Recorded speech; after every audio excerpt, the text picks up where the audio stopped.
എൻ്റെ പേര് ധന്യ. വയനാട് നിന്നാണ് വരുന്നത്. ഞാൻ കഴിഞ്ഞ സെപ്റ്റംബർ 10-ാം തീയതിയാണ് ആദ്യമായിട്ട് ഉടമ്പടി എടുക്കുന്നത്. ഉടമ്പടി എടുക്കുന്നതിന് പിന്നിലും മാതാവിൻ്റെ കരങ്ങൾ, ഉടമ്പടി എടുക്കുന്നതിന് മുന്നേ മാതാവിൻ്റെ കരങ്ങൾ എന്നെ സ്പർശിച്ചിരുന്നു. എന്തെന്നാൽ ഞാനൊരു ഹിന്ദു വിശ്വാസി, ജന്മം കൊണ്ട് ഞാനൊരു ഹിന്ദുവാണ്. മതത്തിൽ ഒരുപാട് ഞാൻ ഉറച്ച് വിശ്വസിക്കുന്നില്ല. എൻ്റെ ജീവിത സാഹചര്യങ്ങൾ വന്ന് എന്നെ ഒരു മാതാവിലേക്ക് അടുപ്പിക്കുന്ന രൂപത്തിലേക്ക് എന്നെ എത്തിക്കുകയാണ് ചെയ്തത്. അപ്പം ഞാൻ ആദ്യമായിട്ട് കൃപാസനം എന്നുള്ളൊരു ബോർഡുകൾ പലയിടത്തും ഞാൻ കാണുമായിരുന്നു. അപ്പോഴൊന്നും എനിക്ക് എന്താണ് ഇതെന്നുള്ളത് എനിക്ക് അറിയില്ലായിരുന്നു. അങ്ങനെ ഇരിക്കുമ്പോഴും ഒരു ദിവസം വീട്ടിൽ എന്നെ ഒരു പണിക്കൊക്കെ സഹായിക്കാൻ വരുന്നൊരു ചേട്ടൻ വന്ന്, അപ്പോൾ അവർ ഒരു കൃപാസനത്തിൻ്റെ പത്രം വീട്ടിലവിടെ കൊണ്ടിട്ടു. അപ്പം ആ ചേട്ടൻ പോയി കഴിഞ്ഞപ്പോഴും ഞാൻ ആ പത്രം എടുത്ത് വായിച്ച് കഴിഞ്ഞപ്പോൾ അതിൽ സാക്ഷ്യങ്ങൾ കണ്ടു. അപ്പോൾ എനിക്ക് കുറച്ച് ബാധ്യതകളും സാമ്പത്തികമായിട്ടുള്ളൊരു സ്ഥലത്തിൻ്റെ ഒരു ബാധ്യതയും കാര്യങ്ങളൊക്കെ ഉണ്ടായിരുന്നു. അപ്പം ഞാനിങ്ങനെ സാക്ഷ്യം വായിച്ചു കഴിഞ്ഞപ്പോൾ അതിൻ്റെ പുറകിലെ യൂട്യൂബ് ചാനലിൻ്റെ അഡ്രസ്സ് കണ്ട് അതിൽ കയറി നോക്കിയപ്പോൾ ഒത്തിരി സാക്ഷ്യങ്ങൾ ഞാൻ അന്ന് ആദ്യമായിട്ട് കാണുകയാണ്. അപ്പോൾ അതിൽ ഒരുപാട് പേര് എഴുതിയിരിക്കുന്നുണ്ട് ഇവിടുത്തെ ഉടമ്പടി വസ്തുക്കൾ. അപ്പോൾ ഉപ്പ് ഉപയോഗിച്ച് സ്ഥലത്ത് കൊണ്ടിട്ടിട്ട് അതിൻ്റെ കടബാധ്യതകൾ തീർന്നതും അങ്ങനെയുള്ള കാര്യങ്ങളൊക്കെ. അപ്പോൾ എൻ്റെ മനസ്സിൽ ഇങ്ങനെ ഒരു ചിന്ത വന്നു, എനിക്കൊരിത്തിരി ഉപ്പ് കിട്ടിയിരുന്നെങ്കിൽ എൻ്റെ വീട്ടിൽ കൊണ്ടിടായിരുന്നു. ഞാൻ ഇപ്പം താമസിക്കുന്ന വേറൊരു വീട്ടിലാണ്. അപ്പം എൻ്റെ ആ വീട് അടഞ്ഞു കിടക്കുക, ബാധ്യതയുള്ള വീട്. അപ്പോൾ ആ വീട്ടിൽ എനിക്കൊരിത്തിരി ഉപ്പ് കൊണ്ടിട്ടാൽ എൻ്റെ ആ ജപ്തി ഭീഷണി വന്നിരിക്കുകയാണ്. അപ്പോൾ ജപ്തി മാറി കിട്ടുമായിരിക്കും ഞാനിങ്ങനെ പ്രാർത്ഥിക്കുക. അങ്ങനെ ഞാൻ ആ ചേട്ടനെ തന്നെ ഒന്നുകൂടെ വിളിച്ചു, ചേട്ടാ എനിക്കൊരു ഇത്തിരി ഉപ്പ് കൊണ്ടുതരാമോ എന്ന് ചോദിച്ചു. എനിക്കിങ്ങനെ ഒരു വിഷയമുണ്ട്, അവിടെ ഇടാനാന്ന് പറഞ്ഞു. അപ്പോൾ എന്നോട് പറഞ്ഞു, മോളെ അതൊന്ന് നോക്കട്ടെ, ഉപ്പ് ഉണ്ടെങ്കിൽ ഞാൻ കൊണ്ടുതരാമെന്ന് പറഞ്ഞു. പിന്നെ ചേട്ടനൊന്നും പറഞ്ഞില്ല. അപ്പം ഞാൻ വിചാരിച്ചു ഇനി കിട്ടൂലായിരിക്കും. അപ്പം ഞാൻ ആ യൂട്യൂബ് ചാനലിൽ കയറിയപ്പോൾ ഓൺലൈൻ ഉടമ്പടി ഇങ്ങനെ എടുക്കുന്നതെന്ന് കണ്ടു. ആ ഓൺലൈൻ ഉടമ്പടി ഞാൻ എടുത്തു. ആ പ്രെയർ ഞാൻ ഡൗൺലോഡ് ചെയ്ത് ഈ പ്രെയർ ഞാനങ്ങ് ചൊല്ലാൻ തുടങ്ങിയ ദിവസവും അപ്പോഴാണ് കാണുന്ന ക്യാൻഡിൽ ലൈറ്റ് പ്രെയർ ഉണ്ട് എന്ന്. അപ്പോൾ അതും ഞാൻ എടുത്തു. എനിക്ക് കാരണം അറിയില്ല എന്താ ചെയ്യേണ്ടത്, കാരണം ഈ ഒരു രീതിയിലുള്ള പ്രാർത്ഥന എനിക്കറിയില്ലായിരുന്നു. അങ്ങനെ ഞാൻ ക്യാൻഡിൽ ലൈറ്റ് പ്രെയറും ചെയ്തു, ഈ പ്രാർത്ഥന ദിവസവും ചെയ്തു. അങ്ങനെ ഇരിക്കുമ്പോൾ എനിക്കിങ്ങോട്ട് വരണം തോന്നി. എനിക്ക് ഇത്രയും ഉപ്പ് കിട്ടണം എന്നുള്ളതാണ് എൻ്റെ ഉദ്ദേശം. അപ്പം ഞാൻ എൻ്റെ ഒരു ഫ്രണ്ട് ഉണ്ട് കോഴിക്കോട്, അവളോട് വിളിച്ച് ചോദിച്ചു, എനിക്കിങ്ങനെ ഒന്ന് കൃപാസനത്തിലൊന്ന് പോകണം, എനിക്ക് ആ വീടിന് കുറച്ച് ബാധ്യതകളുണ്ട്, അപ്പോൾ കുറച്ച് ഉപ്പ് കിട്ടിയാൽ എനിക്കവിടെ കൊണ്ട് ഇടാൻ വേണ്ടിയിട്ടാണ്, ഒരു ഉടമ്പടി എടുക്കണം എന്ന് പറഞ്ഞു. അപ്പോൾ അവൾ പറഞ്ഞു ഞാൻ നോക്കട്ടെ എന്ന് പറഞ്ഞ് വെച്ചു ഫോണ്. ബുധനാഴ്ച ഇത് പറയുന്നത്, ഒരു വ്യാഴാഴ്ച ഒരു അനക്കമില്ല, വിചാരിച്ചു അവളും വിട്ടിട്ടുണ്ടാവും എന്ന് വിചാരിച്ചു. വെള്ളിയാഴ്ച രാവിലെ അവൾ വിളിച്ചിട്ട് പറയുന്നു, നിനക്ക് പോകണമെങ്കിൽ ഒരു കാര്യം ചെയ്യാം, എൻ്റെ ബ്രദറുണ്ട് ഇവിടെ ആലുവയിൽ, ഞാൻ അവനോട് പറയാമെന്ന് പറഞ്ഞു. അപ്പോൾ ഞാൻ പറഞ്ഞു എനിക്ക് കോഴിക്കോട് വരാം, ഞാൻ വരികയാണെങ്കിൽ ആരെങ്കിലും കൂട്ടത്തിലാണ് വരിക, അപ്പോൾ ഒറ്റയ്ക്ക് അങ്ങനെ വന്ന് ശീലമില്ല, വയനാട്ടിൽ നിന്ന് കോഴിക്കോട് വന്ന് ഞാൻ ബസ് ഇറങ്ങാം, വേറെ ഒന്നും എനിക്കറിയില്ല എന്ന് പറഞ്ഞു. അപ്പോഴും ഇവൾ പറഞ്ഞു, നീ ഒരു കാര്യം ചെയ്യും, പോകാൻ താല്പര്യം ഉണ്ടെങ്കിൽ ട്രെയിനിന് ഞാൻ കയറ്റി വിടാം കോഴിക്കോട് നിന്ന്, ആലുവ വന്നിറങ്ങിയ ചേട്ടായി അവരെ വീട്ടിൽ കൊണ്ടുപോകും, രാവിലെ അവരുടെ ഭാര്യ എന്നെ ഇവിടെ കൊണ്ട് എത്തിക്കുമെന്ന് പറഞ്ഞു, തിരിച്ച് നീ ഒറ്റയ്ക്ക് പോകണമെന്ന് പറഞ്ഞു. അപ്പം ഞാൻ ഒറ്റയ്ക്കുള്ള, ഞാൻ പറഞ്ഞു എനിക്കൊന്ന് വീട്ടിലൊന്ന് ചോദിക്കണം, ആങ്ങളെ അമ്മയുണ്ട് അവരോടൊന്ന് ചോദിക്കണം എന്ന് പറഞ്ഞു. അങ്ങനെ ഞാൻ വെള്ളിയാഴ്ച വൈകുന്നേരം അമ്മേൻ്റെ ആങ്ങളേൻ്റെ അടുത്ത് പോയി ചോദിച്ചു. അപ്പോൾ അവർ എതിർപ്പൊന്നും പറഞ്ഞില്ല. ഞാൻ അങ്ങനെ എന്താക്കി, അപ്പോൾ ഞാൻ തിരിച്ച് വന്ന് അവളെ കൂട്ടുകാരീനെ വിളിച്ച് പറഞ്ഞു, ഞാനിങ്ങനെ രണ്ടാം ശനിയാഴ്ചയാണ്, ശനിയാഴ്ച രാവിലെ ഞാൻ വരാൻ തയ്യാറാന്ന് പറഞ്ഞു. ഒരു ഒരുക്കവും ഇല്ല, ഒന്നും എടുത്തു വെച്ചിട്ടില്ല. അപ്പം മോളുണ്ട് 10 വയസ്സുള്ള മോൾ, അവൾ പറഞ്ഞു ഞാൻ വരാം അമ്മേൻ്റെ കൂടെ എന്ന് പറഞ്ഞു. അപ്പം മോനെ വിളിച്ചപ്പോൾ മോൻ പറഞ്ഞു ഞാനില്ല അമ്മയെന്ന് പറഞ്ഞു. അപ്പം ഞാൻ വിചാരിച്ചു ഒറ്റയ്ക്കാവുന്നതിലും ഭേദമല്ല കുട്ടീന്ന് വിചാരിച്ചു, കുട്ടീനെയും കൂട്ടിങ്ങ് പോന്നു. ഞാൻ രാവിലെ വന്ന് കോഴിക്കോട് വന്ന് 1 മണിക്ക് വണ്ടി ഇറങ്ങി. അപ്പം ഞാൻ കൂട്ടുകാരിനോട് പറയേണ്ടത് നീ ബുക്ക് ചെയ്തോളണം, എനിക്ക് ട്രെയിനിന് പോയി ശീലമില്ല, ബുക്ക് ചെയ്യാൻ എനിക്ക് അറിയില്ല, ആരെങ്കിലും കൂടെ വീട്ടുകാരോടെ കാറിനോ അങ്ങനെ അല്ലെങ്കിൽ അവരാരെങ്കിലും കൂട്ടത്തിലേ ഞാൻ വന്ന് ശീലമുള്ളൂ എന്ന് പറയുന്നുണ്ട്. ഇവളെന്ത് ചെയ്തു വെച്ചാൽ എല്ലാം എനിക്ക് വരേണ്ട കാര്യങ്ങളെല്ലാം ബുക്ക് ചെയ്ത് ആലുവയ്ക്ക് ബുക്ക് ചെയ്തു. ഞാൻ കോഴിക്കോട് വന്ന് ഇവള് റെയിൽവേ സ്റ്റേഷനിൽ കൊണ്ടുവന്ന് ഇവളും ഹസ്ബൻഡും കൂടി എന്നെയും മോളെയും കൂടി വണ്ടിയിൽ കയറ്റി. അപ്പോൾ എനിക്ക് ഇറങ്ങാൻ അറിയില്ല ആലുവയിൽ, വയനാട്ടുകാർക്ക് ട്രെയിനൊന്നും അത്ര പരിചയമില്ലാത്തതുകൊണ്ട് നിങ്ങളാരും ഒന്നും വിചാരിക്കണ്ട. അങ്ങനെ ഞാൻ ഇറങ്ങാനറിയില്ല എന്നപ്പോൾ എൻ്റെ തൊട്ടപ്പുറത്ത് ഓപ്പോസിറ്റ് സീറ്റിലൊരു ആൺകുട്ടി ഇരിക്കുന്നുണ്ട്. അവനോട് ചോദിച്ചു മോനെ എനിക്ക്, അപ്പോൾ എൻ്റെ വിചാരം ആലപ്പുഴ ഇറങ്ങണ്ടായിരുന്നു, ആലപ്പുഴ ഒന്ന് ഇറങ്ങണം നീ ഒന്ന് പറഞ്ഞു തരുമോ ചോദിച്ചു. അപ്പോൾ അവൻ ചേച്ചി ഞാൻ എറണാകുളത്ത് ഇറങ്ങുന്നു. അപ്പോൾ എനിക്ക് പേടിയാണ് വന്നു തുടങ്ങി, എങ്ങനെ ഇറങ്ങും ആലപ്പുഴ എന്നാണ് എൻ്റെ ചിന്ത. അപ്പം ഞാൻ അവൾ എൻ്റെ കൂട്ടുകാരി ഉണ്ട് വിളിക്കുന്നു, അവൾ പറഞ്ഞു ഒരു കാര്യം ചെയ്യും, നീ വേർ ഈസ് ദി ട്രെയിൻ എന്നുള്ള ആപ്പ് ഡൗൺലോഡ് ചെയ്യാൻ പറഞ്ഞു. അത് ഡൗൺലോഡ് ചെയ്തപ്പോൾ എനിക്ക് ഈസിയായി. ഞാനങ്ങനെ ആലുവയിൽ ഇറങ്ങി. അപ്പോഴാണ് അവൾ പറയുന്നത് ആലുവയിൽ ഇറങ്ങേണ്ട ചേട്ടായി അവിടെയാണ് വരിക. അങ്ങനെ വന്ന് അവളെ ചേട്ടായി വന്ന് കൂട്ടിക്കൊണ്ട് വന്നു. അവിടെ നിന്ന് പിറ്റേന്ന് രാവിലെ അവരെ വൈഫിനെയും കൂട്ടി എന്നെ ഇവിടെ എത്തിച്ചു തന്നു. അവർ ഞായറാഴ്ചയായിരുന്നു, അവർ കുർബാനയും കഴിഞ്ഞ് അവർ പോയി. അപ്പോൾ ഞാനും മോളും കൂടി ഇവിടെ വന്ന് ഉടമ്പടി എടുത്തു. വൈകുന്നേരം 6 മണി വരെ ഞാൻ നിന്നു. തിരിച്ചുള്ള വണ്ടി അവൾ ബുക്ക് ചെയ്ത് തന്നു. അതിൽ കയറി ഞങ്ങൾ പിറ്റേന്ന് വെളുപ്പിന് വീട്ടിലെത്തുമ്പോൾ ഞാൻ പ്രാർത്ഥിക്കുന്നുണ്ട്. എനിക്ക് 5:30 ഇത് ഉടമ്പടി പ്രാർത്ഥന തുടങ്ങണം എന്നാണല്ലോ. അപ്പം ഞാനിങ്ങനെ അമ്മേനോട് പ്രാർത്ഥിക്കുന്നുണ്ട്, അമ്മ 5:30 എത്തുകയാണെങ്കിലല്ലേ എനിക്ക് ഉടമ്പടി പ്രാർത്ഥന ഇന്ന് തുടക്കാൻ പറ്റുള്ളൂ, ഇല്ലെങ്കിൽ നാളെ ആയിപ്പോയില്ല. കാരണം എൻ്റെ ആവശ്യം വലുതായിരുന്നേ. കാരണം എനിക്ക് പിന്നെന്തോ ഉള്ളിൽ എന്നെ ഒരു ശക്തി നയിക്കുന്നുണ്ടായിരുന്നു ഇതിലേക്ക് എന്നുള്ളൊരു ഇത്. അപ്പം ഞാൻ അങ്ങനെ പ്രാർത്ഥിച്ചു. അപ്പം ആ ബസ് പോലും ഇവിടുന്ന് 7:20 ബുക്ക് ചെയ്ത ബസ് ശരിക്കും 9:20 അന്ന് വരുന്നത്, 2 മണിക്കൂർ ലേറ്റ്. കാരണം എന്താ അറിയോ, ഞാൻ 7:20 ഇവിടുന്ന് പോയാൽ 1 മണിക്ക് ഞാൻ കോഴിക്കോടെത്തും. കുട്ടി ഉറങ്ങും, എനിക്ക് ഉറങ്ങാണ്ടിരിക്കാം. 3 മണിക്ക് എനിക്ക് കോഴിക്കോട് നിന്ന് കയറിയാലേ 5:30 എനിക്ക് വയനാട്ടിലെത്താൻ പറ്റൂ. അവിടെ വണ്ടി 2 വീലർ കൊണ്ടുവച്ചിട്ടാണ് ഞാൻ വന്നത്.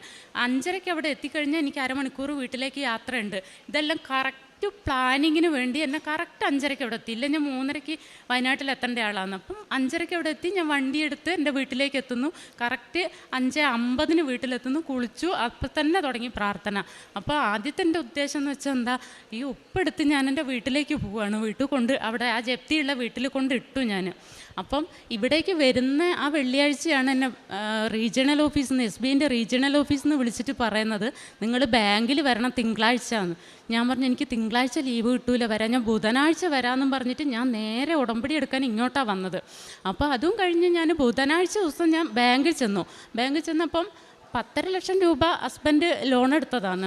അപ്പോൾ ഹസ്ബൻഡ് ലോൺ എടുത്ത് 4-5 വർഷം കഴിഞ്ഞപ്പോൾ ഹസ്ബൻഡ് മരിച്ചു. ഇപ്പോൾ 7 വർഷമായി. അത് 16 ലക്ഷം പലിശയായിരിക്കുകയാണ്. അപ്പോൾ ഇത്രയും പൈസ എന്നെ കൊണ്ട് ഇപ്പോൾ അടയ്ക്കാനാവില്ല. ഞാൻ വേറെ ഒരു വീട് എനിക്ക് മാറി താമസിക്കേണ്ടി വന്നു. അങ്ങനെ ഒരു വേറെ വീട് സ്ഥലം ആക്കേണ്ടി വന്നതുകൊണ്ട് ഈ ഒരു പൈസ എന്ന് പറഞ്ഞാൽ എനിക്കിപ്പോൾ ബാധ്യതയാണ്. 16 ലക്ഷം എനിക്ക് അടയ്ക്കാനാവില്ല. അപ്പം ബാങ്കിൽ പറഞ്ഞപ്പോൾ അവർ പറഞ്ഞു, നിങ്ങളൊരു കാര്യം ചെയ്തോ, 10.5 മുതലുണ്ട്, അതിൽ കുറയ്ക്കില്ല ഞങ്ങൾ. പലിശ അടക്കം നിങ്ങൾ ലീഗൽ ചാർജസ് അടക്കം നിങ്ങൾ 12 രൂപ അടയ്ക്കണം എന്ന് പറഞ്ഞു. അപ്പം ഞാനിങ്ങനെ ബുധനാഴ്ച ബാങ്കിൽ ചെന്ന് ഞാനും ആങ്ങളെയും കൂടി ചെന്ന് ഇങ്ങനെ NPA മാനേജറുടെ അടുത്ത് ഞാൻ പറയുകയാണ്, എനിക്ക് 12 ലക്ഷമൊന്നും എനിക്ക് അടയ്ക്കാനാവില്ല. അത്രയും പൈസയൊന്നും എനിക്ക് ലോൺ എടുക്കുകയെന്ന് വെച്ചാൽ നമുക്ക് അടയ്ക്കാൻ പറ്റുന്നതല്ലേ ലോൺ എടുക്കാൻ പറ്റുള്ളൂ, എനിക്ക് പറ്റൂല എത്രയൊന്നും പറഞ്ഞു. അപ്പോൾ അങ്ങനെ ഇവർ തർക്കിക്കുക, നിങ്ങൾ അടച്ചേ പറ്റും, മുതലിൽ കുറയ്ക്കാൻ പറ്റൂല, ലീഗൽ ചാർജസും കുറയ്ക്കൂല. ഞാൻ ഈ കാശ് രൂപ ഇവിടുന്ന് പോയപ്പോൾ ഇതൊക്കെ സാക്ഷ്യത്ത് കണ്ടിട്ടോ ഞാൻ അറിയുന്നത്, കാശ് രൂപ അന്നോട്ട് എൻ്റെ ദേഹത്ത് ഉണ്ടാവും എപ്പോഴും. അങ്ങനെ ഞാൻ എന്നോട് പറഞ്ഞു, ചീഫ് മാനേജറെ കാണാം, അദ്ദേഹത്തിന് മാത്രമേ ഇതിലൊരു തീരുമാനം എടുക്കാൻ പറ്റുമെന്ന് പറഞ്ഞു. അങ്ങനെ ഞാനും അനിയനും ഈ NPA മാനേജറും കൂടി ചീഫ് മാനേജറെ അടുത്ത് ചെന്നു. അവിടെ ചെന്ന് അപ്പോൾ സാറ് എന്ത് ചെയ്താലും അടുക്കൂല, കാരണം ഇതിലും കുറച്ചുകൂടി റഫായിട്ടാണ് എന്നോട് പെരുമാറുന്നത്. നിങ്ങളത് അടച്ചേ പറ്റുള്ളൂ എന്ന് പറഞ്ഞു. അപ്പം ഞാൻ പറഞ്ഞു, സാറേ എനിക്ക് ഈ 12 ലക്ഷമൊന്നും എനിക്ക് അടയ്ക്കാൻ പറ്റില്ല സാറേ എന്ന് പറഞ്ഞു.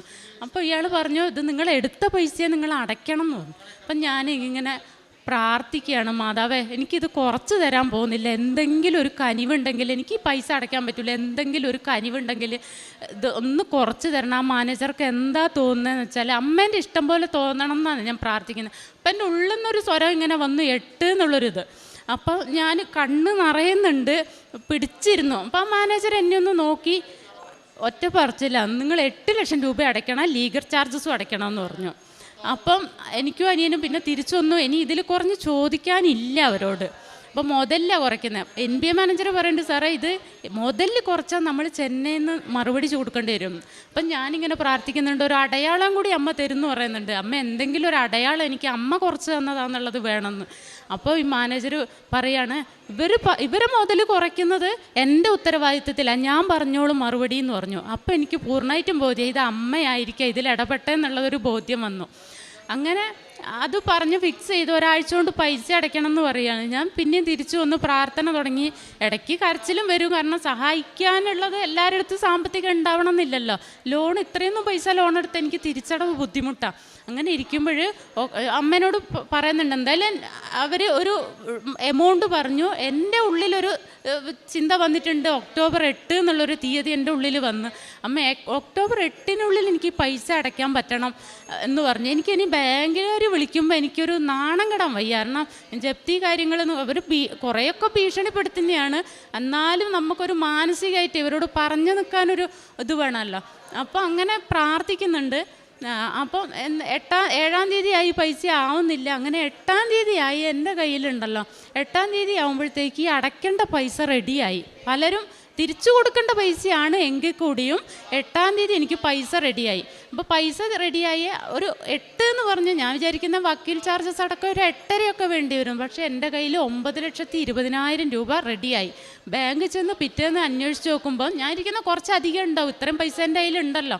ബാങ്കിൽ ചെന്ന് ചോദിക്കുമ്പോൾ പറയാം മുതൽ 8 ലക്ഷം ഉണ്ട്, ലീഗൽ ചാർജസ് 1,20,000 രൂപയുണ്ട് എന്ന്.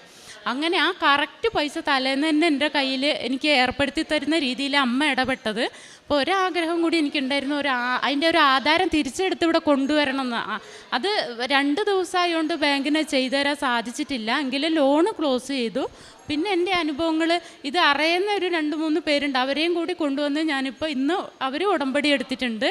അപ്പം അതൊരു പ്രേക്ഷിത വിലയായിട്ട് ഞാൻ സ്വീകരിച്ചിരിക്കുന്നത്. പത്രം കൊടുക്കലും ഒക്കെ അതൊക്കെ ഞാൻ ഒരു തീരുമാനം എടുത്തിരുന്നു, അവിടെ എവിടെയും കൊണ്ട് കൊടുക്കൂല, അർഹതപ്പെട്ടവർക്ക് കൊടുക്കണം, അമ്മ തന്നെ ആളെ കാണിച്ചു തരണം എന്നുള്ളത്. അതിൻ്റെ കൂടെ കുറച്ച് ലോക്കറ്റുകളും ഞാൻ അമ്മേൻ്റെ കാശ് രൂപം കുറച്ചെണ്ണം മേടിച്ചുകൊണ്ട് പോയിട്ടുണ്ട്. അപ്പോൾ ഉണ്ടെന്ന് തോന്നുന്നവർക്ക് ഞാൻ വിഷമം കാണുമ്പോൾ അത് കൊടുക്കലുണ്ട്, അവരോട് പ്രാർത്ഥിച്ചോളാൻ പറഞ്ഞു.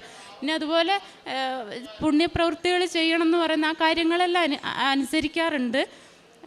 അങ്ങനെ അങ്ങ് 1 മാസമായിട്ടുള്ള എൻ്റെ ഉടമ്പടി എടുത്തിട്ട്. അപ്പോൾ എനിക്ക് ഉണ്ടായ അനുഭവം, ഇപ്പോൾ ഇന്നലെ ഇങ്ങോട്ട് വരുമ്പോഴും അതെ, ഞങ്ങൾ 4-5 ലേഡീസ് കൂടിയാണ് വരുന്നത്. ഞങ്ങൾക്ക് ഇതുപോലെ വലിയ പിടുത്തമൊന്നുമില്ല ഇങ്ങോട്ട് വരാൻ. അപ്പോൾ ഇവിടെ വന്ന് ആലപ്പുഴ ഇറങ്ങാനും ഞങ്ങൾ ടിക്കറ്റ് എടുക്കുന്നത്. അപ്പോൾ ഞങ്ങൾക്ക് റൂം കിട്ടിയ മാരാരിക്കുളത്തില്ല. നെറ്റിൽ സെർച്ച് ചെയ്തപ്പോൾ മാരാരിക്കുളത്ത് നിന്ന് 3 കിലോമീറ്റർ ഇങ്ങോട്ട് ഉള്ളൂ എന്ന് പറയുന്നു. അപ്പം ആ റൂമിൻ്റെ ഓണറെ വിളിക്കുമ്പോൾ പറയാണ്, ഇവിടെ മാരാരിക്കുളത്ത് സ്റ്റോപ്പ് ഉണ്ടെങ്കിൽ ഇവിടെ ഇറങ്ങിയാലാണ് നല്ലത്. പക്ഷേ ആ ട്രെയിനിന് ചേർത്തല കഴിഞ്ഞാൽ സ്റ്റോപ്പും ആലപ്പുഴയാണ്. അപ്പോൾ മാരാരിക്കുളം ഞങ്ങൾ ആപ്പ് നോക്കുമ്പോണ്ട് മാരാരിക്കുളം എത്തുമ്പോൾ ട്രെയിന് സ്ലോ ആവുന്നു. ഇപ്പോൾ ആ ഓണറെ വിളിച്ചു ഞാൻ.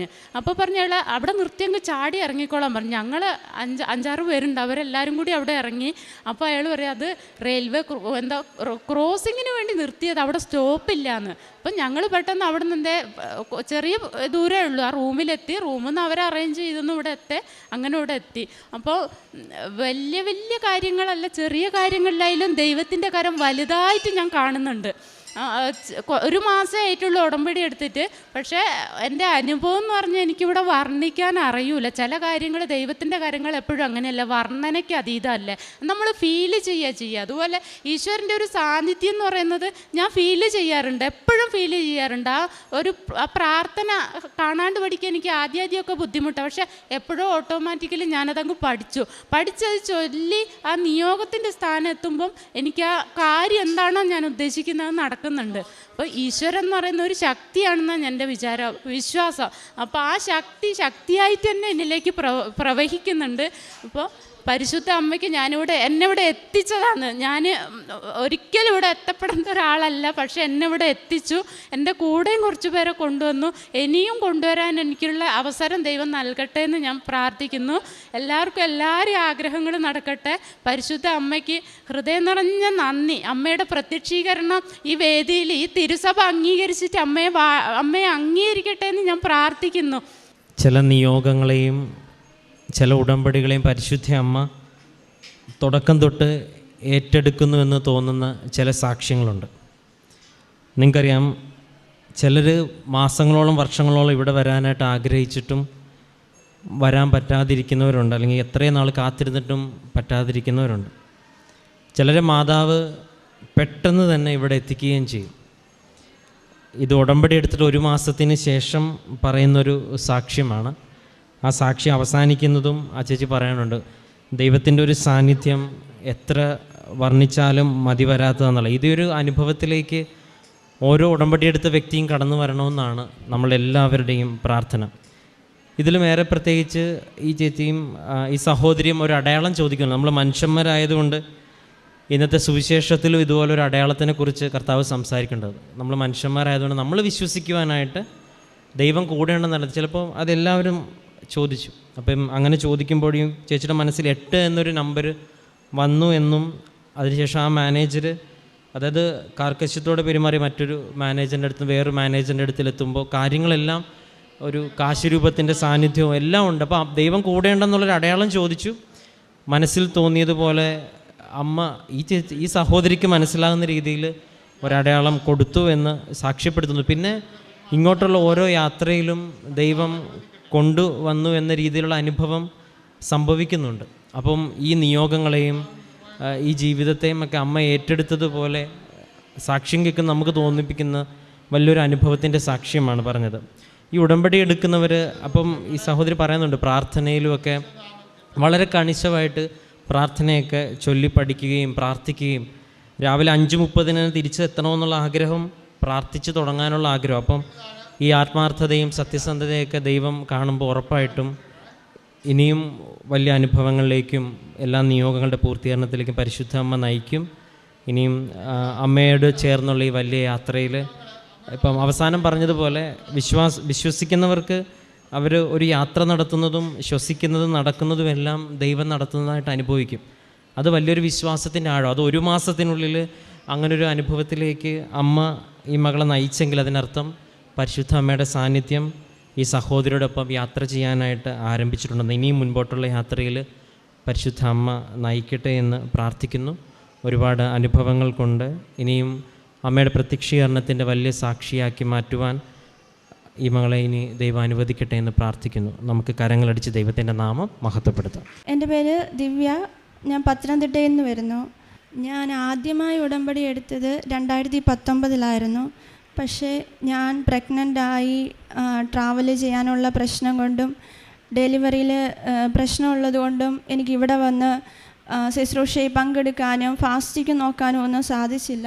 പക്ഷേ ഞാൻ വീട്ടിൽ ഇരുന്ന് പ്രത്യക്ഷീകരണ പ്രാർത്ഥന കണ്ടിന്യൂ ചൊല്ലുകയും ഈശോയുടെയും മാതാവിൻ്റെയും രൂപത്തെ നോക്കി ഈശോയെ പോലൊരു കുഞ്ഞിനെ നൽകണമേ അമ്മ മാതാവേ എന്ന് കണ്ണീരോടെ പ്രാർത്ഥിക്കുകയും അങ്ങനെ അതിൻ്റെ ഫലമായി എനിക്ക് ഒരു ആൺകുഞ്ഞിനെ ലഭിച്ചു.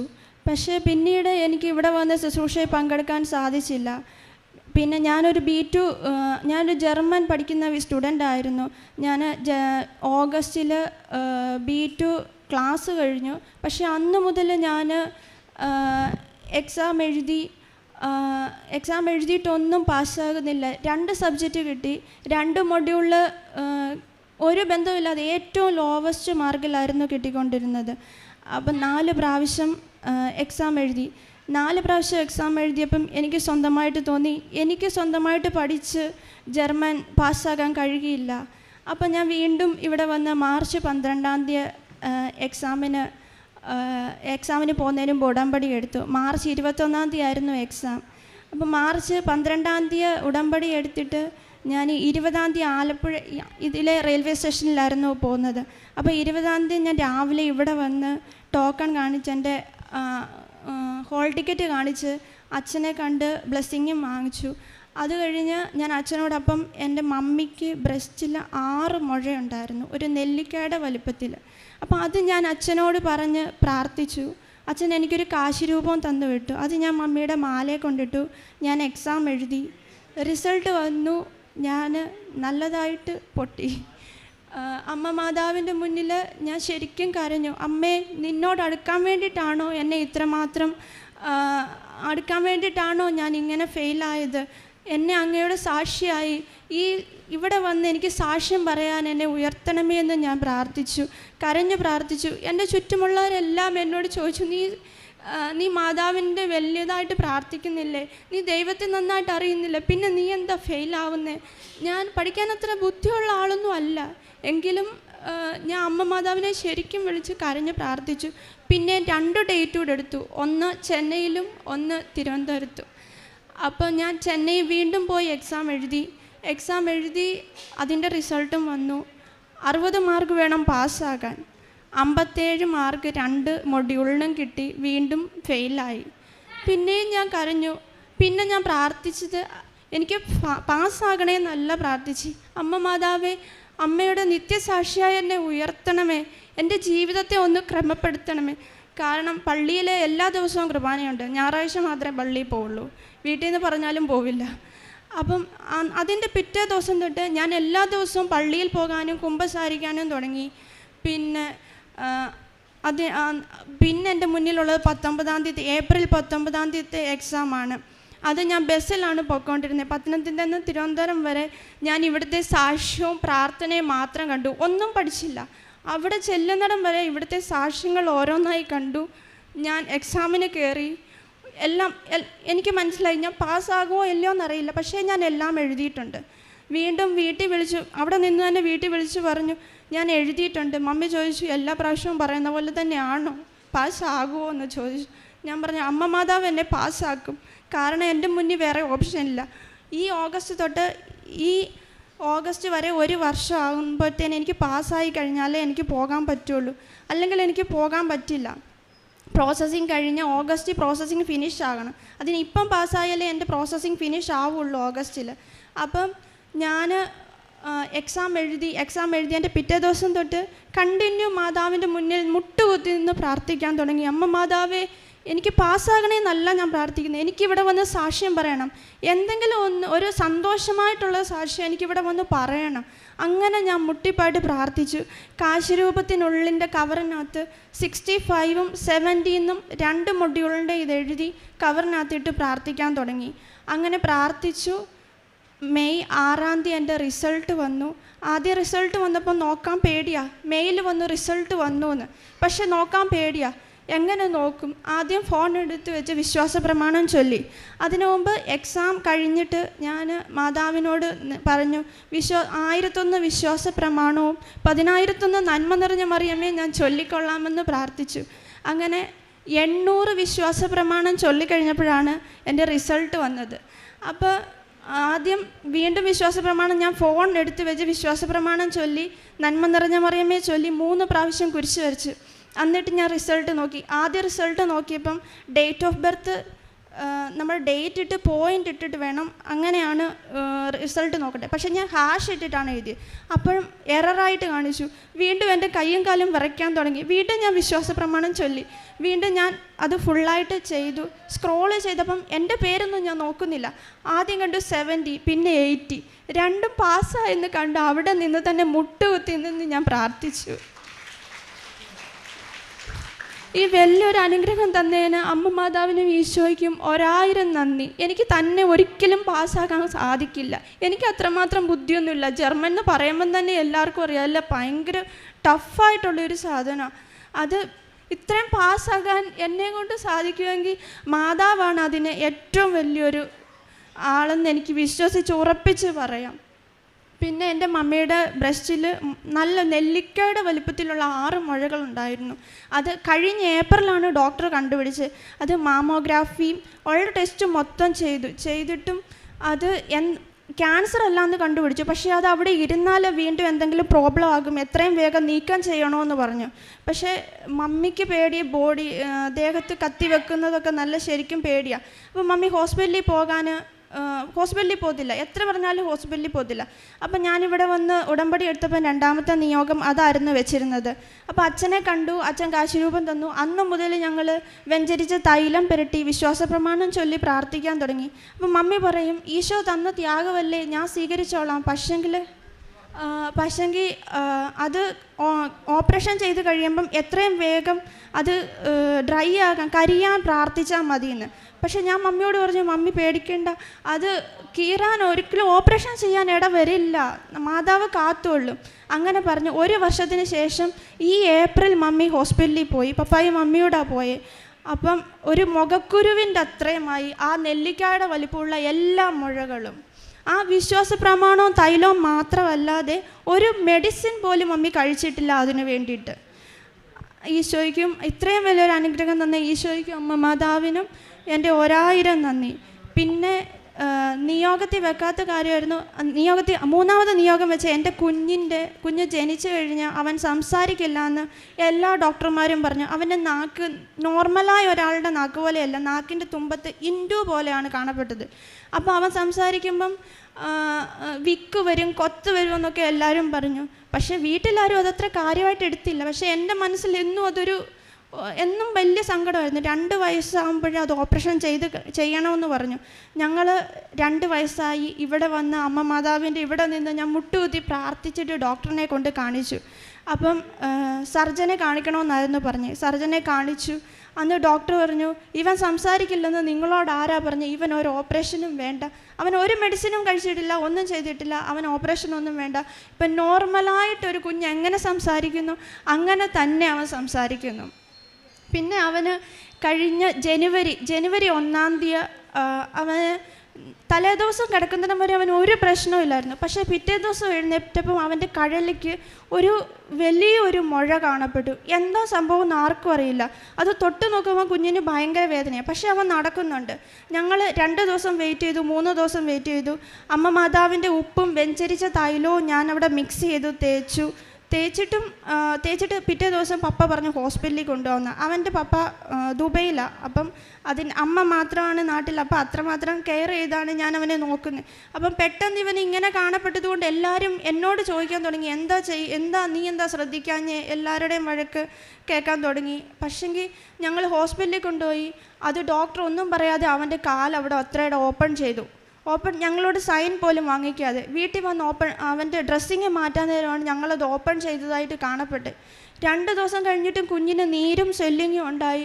3-ാമത്തെ ദിവസം ഞങ്ങൾ പുഷ്പഗിരി കൊണ്ടുപോയി CT സ്കാനും MRI ചെയ്തപ്പം കുഞ്ഞിനി ഭാവി നടക്കാൻ സാധിക്കില്ല, വെയിൻ ക്ലോട്ടഡ് ആയി, ആർട്ടറി ക്ലോട്ടഡ് ആയി എന്ന് ഡോക്ടർ പറഞ്ഞു. പക്ഷേ അവർക്ക് ട്രീറ്റ്മെൻറ്റ് ഒന്നും ചെയ്യാൻ പറ്റത്തില്ല. എന്താ ചെയ്യേണ്ടതെന്ന് അവർക്കറിയില്ല. ഞങ്ങളോട് 3 ദിവസം അവിടെ അഡ്മിറ്റ് ചെയ്തു. ആൻറ്റിബയോട്ടിക് തന്ന് ഇൻഫെക്ഷൻ കുറച്ചു. പക്ഷേ സ്വെല്ലിങ് അങ്ങനെ തന്നെ കാണപ്പെട്ടു. പക്ഷേ കുഞ്ഞിന് ഭയങ്കര ബുദ്ധിമുട്ട്, നടക്കാൻ സാധിക്കില്ല എന്നൊക്കെ പറഞ്ഞാൽ സഹിക്കാൻ പറ്റുന്ന കാര്യമല്ലാത്തതുകൊണ്ട് ഞാൻ അവിടെ വീണ്ടും ഉപ്പും തൈലവും പുരട്ടി പ്രാർത്ഥിക്കാൻ തുടങ്ങി. ഞാൻ പറഞ്ഞു, അമ്മ മാതാവേ ഇത് മാറ്റണേന്ന് കരഞ്ഞ് അപേക്ഷിക്കാൻ തുടങ്ങി അമ്മ മാതാവിൻ്റെ മുന്നിൽ. എനിക്ക് വേറെ ആശ്രയം ആരുമില്ല, അമ്മ മാതാവ് മാത്രമേ ഉള്ളൂ. അപ്പം ഞാൻ കരഞ്ഞ് പ്രാർത്ഥിച്ചു. 3 മാസത്തിന് ശേഷം എല്ലാ ഫ്രൈഡേ അവിടെ പോയി വിസിറ്റ് ചെയ്യണം. പക്ഷെ അവർ മെഡിസിൻ തരില്ല. എന്താണെന്ന് ചോദിച്ചാൽ അവർ പറയും അവർക്കറിയില്ല ഇത് മാറാൻ എന്താ ചെയ്യാമെന്ന്. അവൻ ഒരു മെഡിസിനും കഴിക്കാതെ 3 മാസത്തിന് ശേഷം അവിടെ ഇപ്പം ആ ഓപ്പൺ ചെയ്ത പാട് മാത്രം, ആ സ്റ്റിച്ച് ചെയ്ത പാട് മാത്രമേ ഉള്ളൂ.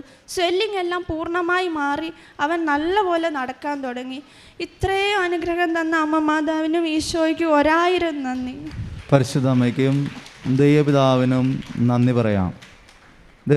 ഈ മകൾ പറഞ്ഞ സാക്ഷ്യങ്ങൾ ശരിക്കും അത് എല്ലാം വലിയ സാക്ഷ്യങ്ങളാണ്. ഒരു കാര്യത്തിലും ഒരു മരുന്നിൻ്റെയോ അല്ലെങ്കിൽ മറ്റ് സപ്പോർട്ടിൻ്റെയോ കാര്യമൊന്നും ഇല്ലാതെ തന്നെ ദൈവമാതാവ് ഇടപെട്ടിരിക്കുന്ന സാക്ഷ്യങ്ങളാണ്. അതാണ് വചനത്തിൽ പറയുന്നുണ്ടല്ലോ, വിശേഷ വിധിയായിട്ട് നിങ്ങൾ എന്ത് ചെയ്യുന്നു, സാധാരണ ചെയ്യുന്നതിനേക്കാളും കൂടുതലായിട്ട് നിങ്ങൾ എന്ത് ചെയ്യുന്നു. ഇപ്പോൾ ഉടമ്പടി ചെയ്യണവർ സാധാ ചെയ്യണത് എന്താണ്? അവരോട് പറയും പ്രത്യക്ഷീകരണ പ്രാർത്ഥന വെളുപ്പിന് 5:30 എല്ലാം പറയും. ഉടമ്പടി സായാഹ്ന പ്രാർത്ഥന വൈകുന്നേരം കുടുംബ പ്രാർത്ഥനയ്ക്ക് ശേഷം ചെയ്യാൻ പറയും. പിന്നെ നമ്മൾ കുറച്ച് കാര്യങ്ങൾ ചെയ്യാൻ പറയുമ്പോഴും എല്ലാവരും അത് തന്നെ ആസച്ച് ഫോളോ ചെയ്യാൻ വേണ്ടി പരിശ്രമിക്കുന്നവരാണ്. പക്ഷേ ഈ മകൾ ചിന്തിക്കുന്നൊരു കാര്യം, ഈ മകളുടെ ജർമ്മൻ്റെ എക്സാം വരുമ്പോൾ പറഞ്ഞു, എനിക്ക് എന്നെക്കൊണ്ട് ഇത് പറ്റത്തില്ല, എനിക്ക് അത്രയും ബുദ്ധിയൊന്നും ഇല്ല. അപ്പോൾ പലരും എന്നെ കളിയാക്കാൻ തുടങ്ങി. അതായത് 3 തവണ പരീക്ഷയ്ക്ക് തോക്കുമ്പോൾ വീട്ടുകാരിരുന്ന് കളിയാക്കുകയാണ്, നീ മാതാവിൻ്റെക്ക് പോയിട്ട് എന്തായെന്നാണ് ചോദിക്കണത്. മർക്കോസിൻ്റെ സുവിശേഷത്തിൽ പറയുന്നില്ലേ, അന്ധയാചകൻ വിളിച്ച് കരയുമ്പോൾ അവിടെ നിന്നവരെ അവനെ ശകാരിക്കുന്നുണ്ട്, മിണ്ടാതിരിക്കാൻ പറയുന്നുണ്ട്. പക്ഷെ അവൻ മിണ്ടാതെ വീണ്ടും അവൻ നിലവിളിക്കുമ്പോഴാണ് ഈശോ സ്വരം കേട്ടിട്ട് ഈശോ അവൻ്റെ അടുത്ത് ചെല്ലണത്. ഈ സഹോദരി ഈ പരീക്ഷയ്ക്ക് പരാജയപ്പെട്ട് വീട്ടിൽ ചെല്ലുമ്പോൾ വീട്ടിലുള്ളവർ തന്നെ വഴക്ക് പറയുന്നുണ്ട്. അപ്പോൾ ഈ മകൾ അപ്പോഴും പറയണത് എന്താണ്? എൻ്റെ അമ്മ മാതാവ് എനിക്കിത് നടത്തിത്തരും, എൻ്റെ അമ്മ എനിക്ക് നടത്തിത്തരും. അവസാനം പറഞ്ഞപ്പോഴും സഹോദരി പറഞ്ഞു, എനിക്ക് അമ്മയല്ലാതെ ആശ്രയിക്കാൻ ആരുമില്ല. ശരിക്കും പറഞ്ഞാൽ ഇവിടെ ഇപ്പോൾ കൃപാസനം അമ്മ മാതാവിൻ്റെ സന്നിധി അങ്ങനത്തെ ഒരു സന്നിധി തന്നെയാണ്. നിങ്ങളുടെ ആശ്രയം എല്ലാം നഷ്ടപ്പെട്ടു പോയിട്ടുണ്ടെങ്കിൽ നിങ്ങൾക്ക് ഏറ്റവും വിശ്വസ്തമായിട്ട് നിങ്ങൾക്ക് വിശ്വാസത്തോടെ ആശ്രയിക്കാൻ പറ്റുന്ന സന്നിധിയാണ് പരിശുദ്ധ അമ്മയുടെ സന്നിധി. നിങ്ങളൊന്ന് ഉള്ളു തൊട്ട് വിളിച്ചാൽ അമ്മ നിങ്ങളുടെ കാര്യം നടത്തിത്തരും. പറഞ്ഞു കേട്ടോ, എന്നെ ഞാൻ ശരിക്കും പറഞ്ഞ് 800 തവണ വിശ്വാസ പ്രമാണം ചൊല്ലിയിട്ട് ഞാനത് കാശുരൂപത്തിൻ്റെ അകത്ത് ഞാനൊരു മാർക്ക് എഴുതി. അമ്മ എനിക്ക് തന്നത് ഞാൻ ആഗ്രഹിച്ചു, ഞാനായിട്ട് എഴുതിയല്ല, 70-80 മാർക്കും തന്ന് അമ്മ എന്നെ അവിടെ വിജയിപ്പിച്ചു. പിന്നെ അമ്മയുടെ ബ്രസ്റ്റിലുണ്ടായിരുന്ന 6 മുഴകൾ നെല്ലിക്ക വലിപ്പം ഉണ്ടായിരുന്നു. ഒരു മുഖക്കുരുവിൻ്റെ അത്രയും പോലുമില്ല, ഉടമ്പടി തൈലം മാത്രമേ ഉപയോഗിച്ചിട്ടുള്ളൂ. കുഞ്ഞിൻ്റെ കാലിനേറ്റ മുറിവുകൾ അവർ പറഞ്ഞു ഞങ്ങൾക്ക് എന്ത് മരുന്ന് ചെയ്യണമെന്ന് പോലും അറിയാൻ പാടില്ലെന്ന് ഡോക്ടേഴ്സ് വിലയിരുത്തിയാണ്. എന്ത് മരുന്ന് ചെയ്യണമെന്ന് ഞങ്ങൾക്ക് അറിയാൻ പാടില്ല. അതാണ് പറഞ്ഞത്, ഡോക്ടേഴ്സിന് അറിയാൻ പാടില്ലാത്തത്, ശാസ്ത്രത്തിന് അറിയാൻ പാടില്ലാത്തത് ദൈവത്തിന് സാധിക്കും, ഈശോയ്ക്ക് സാധിക്കും, പരിശുദ്ധ അമ്മയ്ക്ക് സാധിക്കും. ഈ മകളുടെ വലിയൊരു സാക്ഷ്യമാണ്. ഈ മകൾ ഇന്ന് അൾത്താരിൽ ഇവിടെ സന്തോഷത്തോടെ നിൽക്കുന്നുണ്ടെങ്കിൽ ഇവിടെ വന്നിരിക്കുന്ന ഓരോരുത്തർക്കും സന്തോഷമായിട്ട് നിൽക്കാൻ പറ്റും. പക്ഷേ വിശ്വാസം ഉണ്ടാകണം, ദൈവസ്നേഹം ഉണ്ടാകണം, പ്രത്യാശ ഉണ്ടാകണം, ഉടമ്പടിയിലെ കാര്യങ്ങൾ ആത്മാർത്ഥമായിട്ട് ചെയ്യണം. കരങ്ങളടിച്ച് നമുക്ക് ദൈവത്തെ മഹത്വപ്പെടുത്താം. യേശുവേ ആരാധന, യേശുവേ സ്തുതി, യേശുവേ മഹത്വം.